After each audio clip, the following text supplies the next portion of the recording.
HDS is ESSVE's new system for concealed decking installation.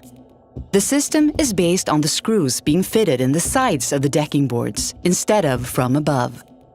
The screws are only just visible, while the strength is as good as in a traditional installation. An installation tool together with custom bits and screws are required in order for the work to be performed correctly. The installation tool is available in two different sizes. One tool for timber in widths between 85 and 110 millimeters, and one for timber in widths between 110 and 150 millimeters. Each tool comes with two bits.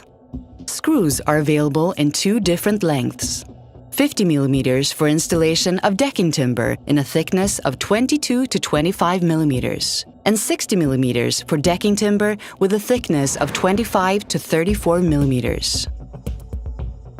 Clamp the installation tool over the decking board.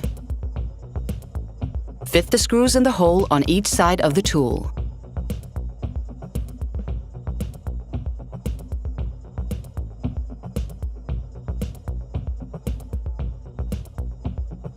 Release the tool and you have a concealed installation.